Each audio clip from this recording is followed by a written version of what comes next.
I hope you're doing well.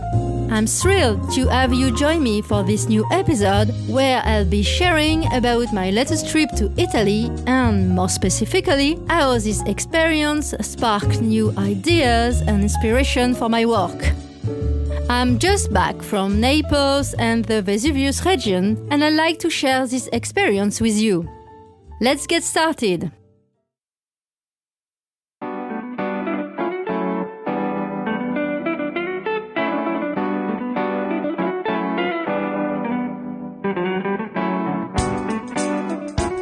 Greeting everyone and a warm welcome to my studio.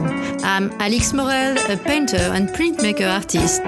And in this podcast, we are going to dwell deep into the world of art. I'll be sharing my artistic techniques, my sources of inspiration, and occasionally those moments of uncertainty that come with the creative process.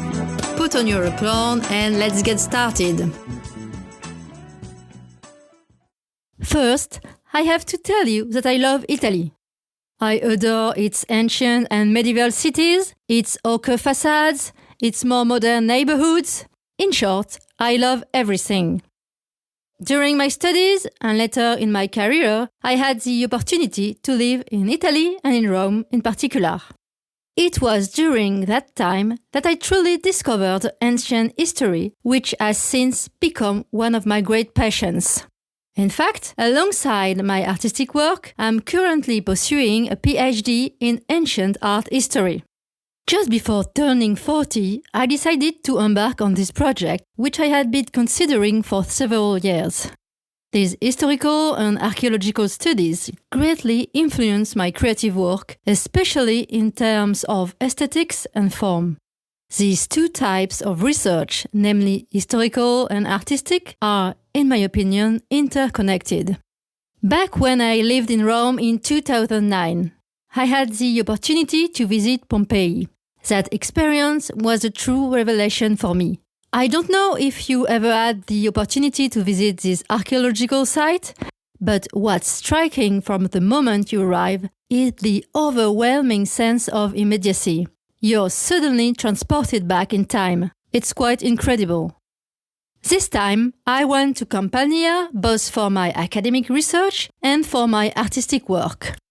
As you may know, part of my work as a printmaker is dedicated to architecture and ornamental motif, to what is visible, what you perceive, and how the effects of life influence these impressions. This trip was an opportunity to further develop these concepts, both in the city of Naples and in the archaeological sites I visited. I spent a lot of time observing and drawing decorative ensembles, as well as numerous architectural details. The idea was to capture as many impressions as possible and create a repertoire of motifs.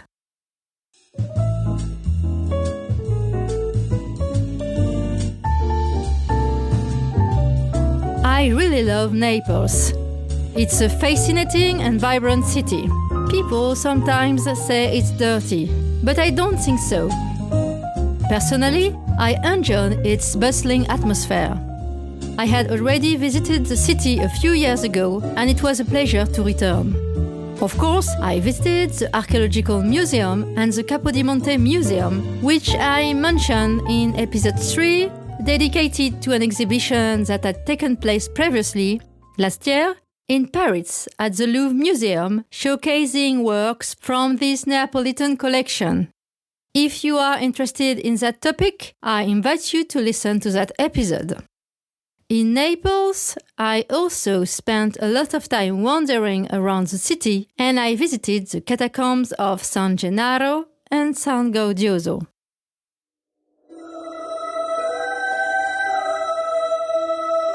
The first offers a mesmerizing play of light, casting an ethereal glow on the ancient fresco that decorates the walls. The expansive underground chambers feel both grand and intimate, with soft lighting enhancing the serene beauty of early Christian art. In contrast, the catacombs of San Gaudioso are most modest but equally fascinating.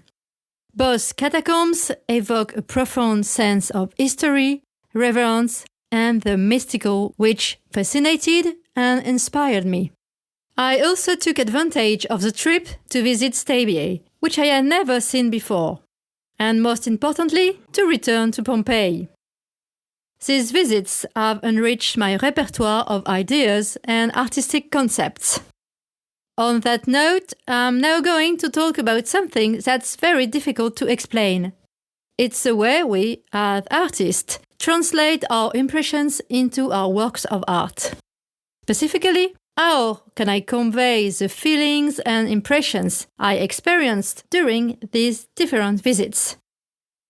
There's an intellectual process at play where we use the tools at our disposal, colors, materials, and mediums for creation, along with the unique language we've developed through our artistic practice.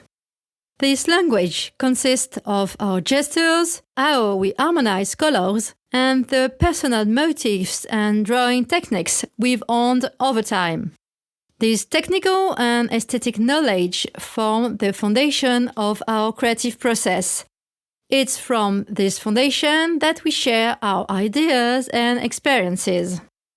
Personally, my style sits at the crossroads of figurative and abstract art. It's how I convey what has moved me and what I want to share. I'm going to explain this process in more detail. At the moment, I'm working with a limited color palette because I don't want to overwhelm my creations. I find that grays and blacks allow me to develop a sufficiently expressive language for what I need to convey right now. This being said, the starting point for many of my works is often based on the impressions created by color and light. For example, as I mentioned at the beginning of this episode, I'm most inspired by the ochre tones of Italian facades. They give a warm tone to the overall atmosphere of a city or neighborhood. It's as if the light was tinted with an orange filter. This is what I love to observe and try to capture through the sketches I create during my travels, which I later bring to life in my studio. During my recent trip, I collected numerous drawings and watercolors created in Naples and its region, and as I said before, especially at the archaeological sites. I have a real fascination for ancient sites and their romantic, timeless ambience. I love Velutisti artists, especially my favorite, Hubert Robert. His paintings of the Roman countryside capture the timeless grandeur of ancient ruins amidst lush landscapes. His masterful play of light and shadow enhances the romantic atmosphere, evoking both the decay and enduring beauty of classical architecture. These works blend historical accuracy with imaginative reconstruction, offering a poetic vision of Rome's past. It's an artistic point of view, an interpretation of antiquity that I love. But back to the point.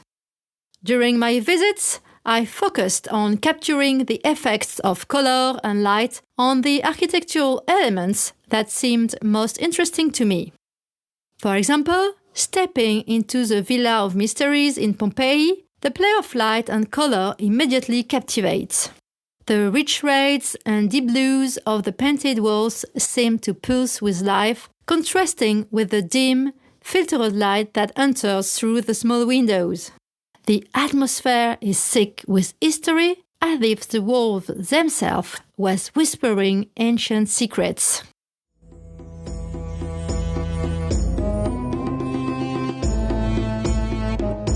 The frescoes, with their vivid, almost surreal depictions, create an intense, immersive experience, making you feel as though you'd been transported back to a time of rituals and mystery.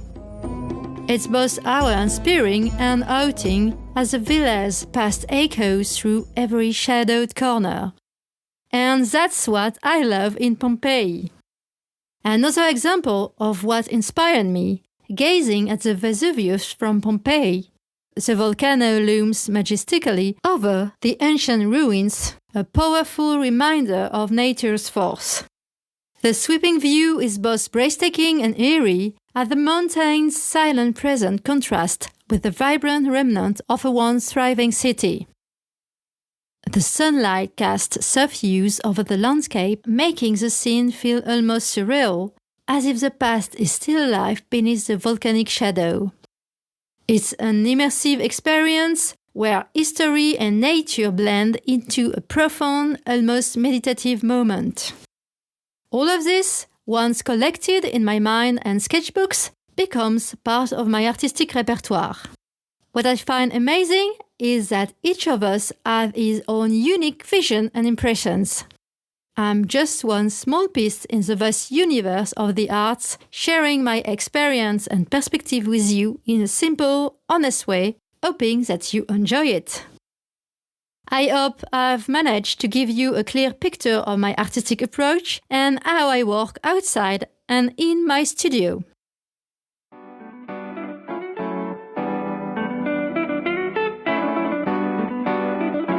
I hope you have enjoyed this podcast and that it has provided a fresh perspective on contemporary creation and the history of art.